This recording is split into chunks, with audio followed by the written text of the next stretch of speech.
Kelly Cadanos, você acha que no depoimento do Pazuello marcado para a CPI, o Renan Calheiros vai caprichar? Bom, já tem até musiquinha, né? Então vamos esperar que pelo menos ele não decepcione, né?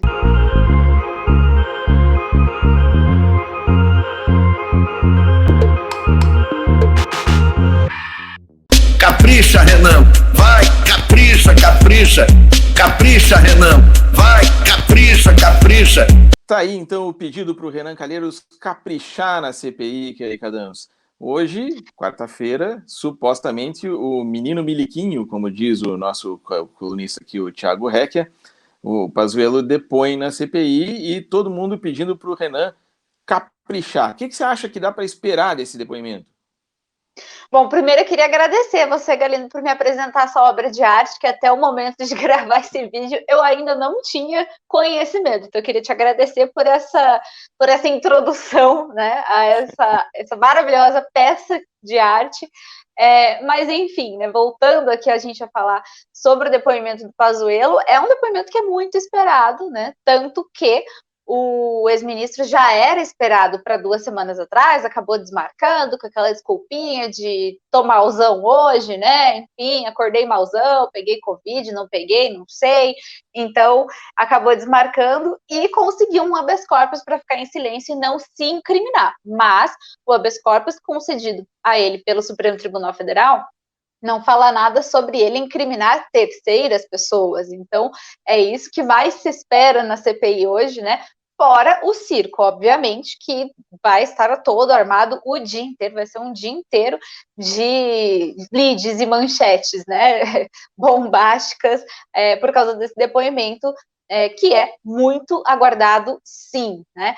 Agora, uma coisa interessante, Galindo, a gente tem visto a CPI acontecer já há algumas semanas, né? 2 semanas, 3 semanas. E o Pazuello era um dos primeiros que estavam ali na lista para serem ouvidos, né? Ele seria ouvido, teria ali uma ordem, né? Seria o Mandetta, o Taishi, em seguida viria o Pazuello. E o Pazuello acabou, né, dando esse atestado médico aí para vir agora para a CPI, mas você acha que foi uma opção inteligente? Porque ele poderia ter sido ouvido lá atrás, sem ninguém ter falado dele ainda. E agora ele está sendo ouvido hoje, depois de Ernesto Araújo, depois do Queiroga, depois do gerente da Pfizer, depois de várias pessoas que trouxeram novos fatos que podem ser levados a questionamento hoje. Você acha que foi uma decisão inteligente dele jogar esse atestado médico ou seria melhor ele ter falado logo no começo? Olha, vindo do Pazuello, eu acho que toda decisão é inteligente. Eu acho que ele é um sujeito que mostrou durante a passagem dele, assim como outros ministros, né, o Weintraub, o próprio o ministro da Educação que veio antes dele, né, não lembro agora o nome do primeiro ministro da Educação do governo, teve uma passagem tão marcante que a gente já esquece o nome dele. Eu lembro a cara dele, não lembro o nome, mas é esse aí. A gente...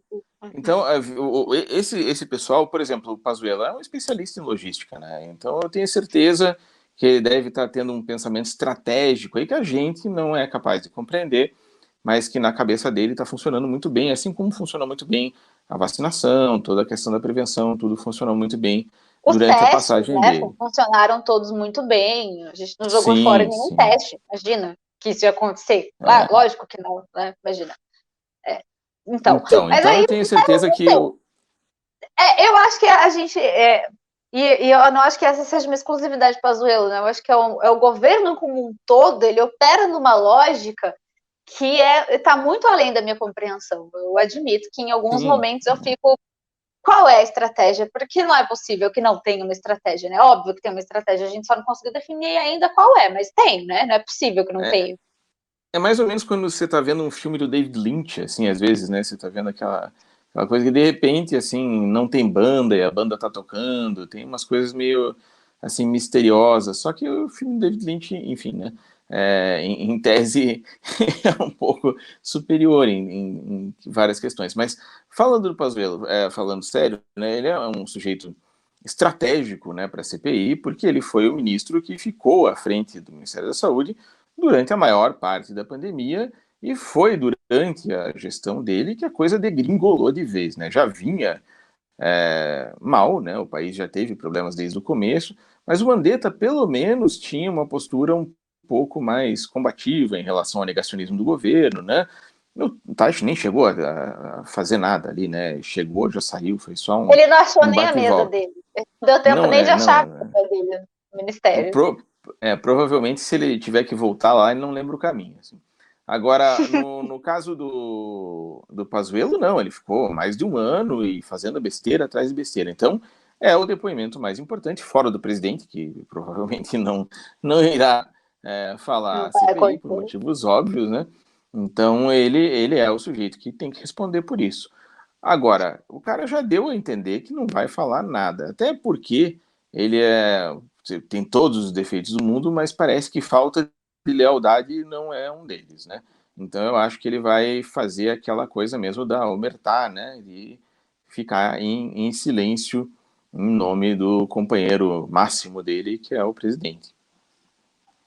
Vamos ver como que, talvez, assim, juridicamente falando, né, para a investigação, esse depoimento acabe não sendo tão proveitoso, justamente por conta desse habeas corpus, que permite que ele fique em silêncio, dependendo da pergunta, para não se autoincriminar, mas politicamente a oposição com certeza vai nadar de braçada nesse depoimento, né? Porque você assistindo a CPI ao longo dessas últimas semanas, os senadores da oposição e até os senadores que se dizem independentes, né, o que a gente chama ali do G7, né, da CPI, eles têm sido muito bons nas perguntas, nas colocações, e têm sido muito bons em colocar os depoentes em algumas saias justas, como aconteceu com o Ernesto Araújo, por exemplo, né? Se você pega ali... Caprichando, né? Estão caprichando, exatamente.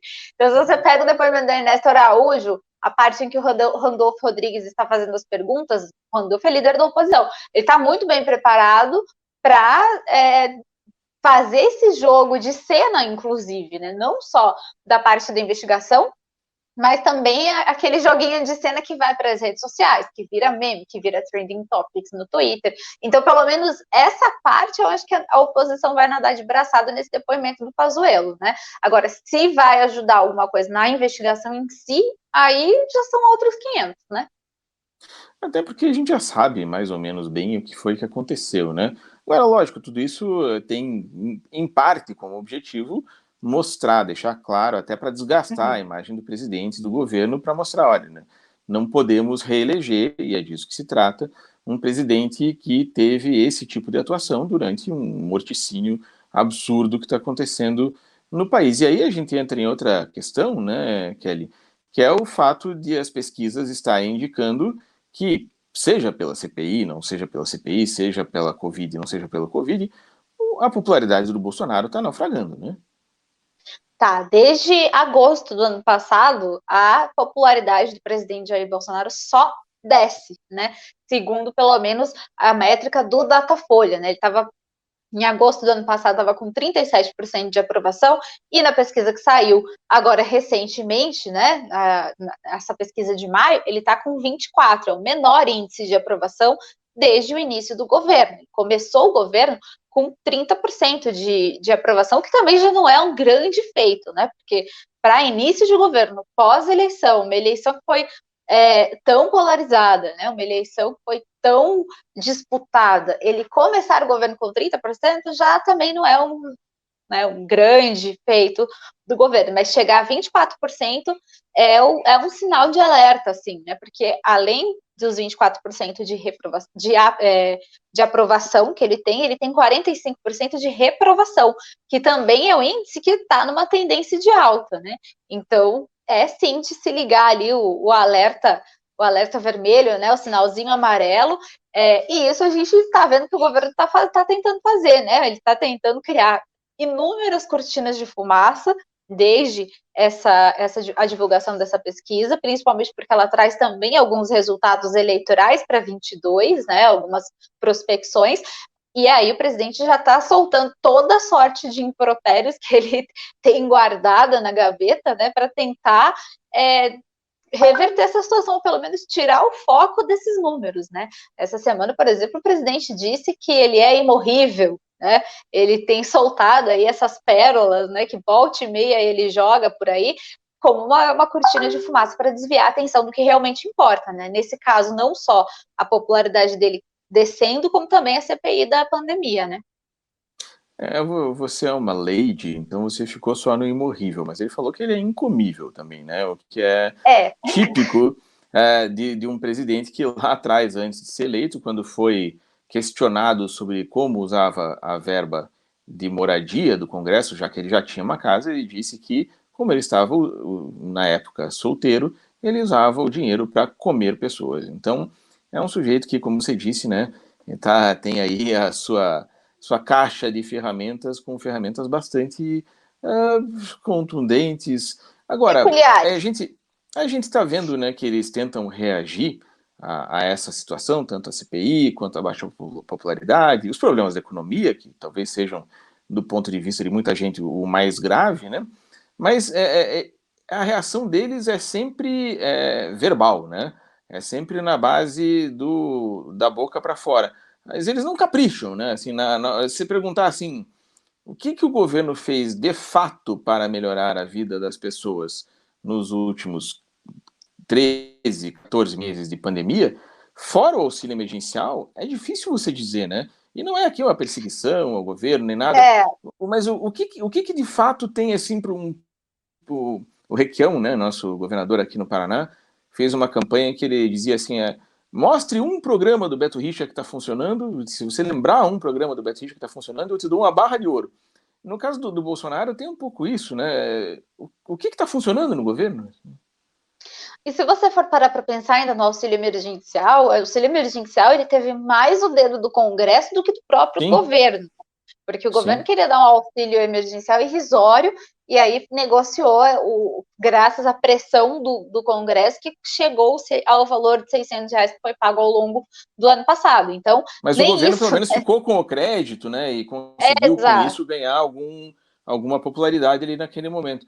Mas, fora isso, não tem, né? Você pega assim, não, teve um programa social marcante, teve um avanço na educação que nunca foi visto na história desse país, na saúde pública. Você não vê, não tem um fato real, concreto. O que tem são essas nuvens de palavras, assim, né? A gente tem visto uma grande destruição, né, de várias coisas. Então, a própria campanha, pelo menos essa parte ele não mentiu, né? Na campanha ele dizia que tinha que mudar isso aí, mas ele nunca disse mudar para quê. Né? Ele só disse que o que estava ali não estava certo. Então, ele vai e destrói políticas ambientais, políticas de educação, políticas de saúde pública, mas não coloca nada no lugar. Né? Então, acho que essa é a grande marca do governo, né? Essa marca de mudar tudo que está aí, mas sem apresentar uma proposta de mudança, sem colocar nada no lugar, né? É só um projeto da destruição pela destruição, né? E aí é bem complicado você pensar ali em 2022, né? Acho que a gente espera, pelo menos, que só essa verborragia não seja suficiente para o debate eleitoral, né? Porque a gente espera, né? Claro, sempre que o debate eleitoral ele tenha um nível sempre um pouquinho mais alto, né? Pelo menos é o que a gente espera, utopicamente, às vezes, né? É que você ainda é jovem, Kelly, você ainda tem esperanças, assim. Mas com o tempo a gente vai perdendo um pouco isso. Mas tudo bem, assim, não vou dar spoiler para você do que acontece nos próximos 15 anos da tua vida. Para você ainda é novidade. Mas então é isso, a gente vai acompanhando aqui, né? Vai acompanhar nessa quarta-feira o depoimento do Pazuello, que pode ser um depoimento silencioso, e vai acompanhar também todos os outros fatos da política em Brasília, da CPI, etc. E vai relatando aqui no Anexo 5, um programa que é feito pelo Regra dos Terços, a Kelly Cadanos, a CEO, junto com o Eric, e aqui temos o plural representado pelo Rogério Galindo, que sou eu nesse momento e não sou o CEO de nada. A gente tem toda quarta-feira esse programa. Se você gostou, aperta o like, se inscreve, clica no sininho, se inscreve nos 2 canais de preferência. Se você não gostou, é aquela história, recomenda para os inimigos, para as pessoas que você não gosta, porque elas vão vir. Manda no grupo da família no WhatsApp. Então, Olha aí, ó. Essa situação no Brasil é tão caótica que você fala em inimigo, lembra a primeira da família. Pois é. Continua entrando tudo isso. Na próxima quarta-feira a gente está aqui de volta. Kelly Cadano, sempre uma alegria falar com você, mesmo nesses momentos turbulentos do país. Igualmente, quarta-feira a gente se vê de novo.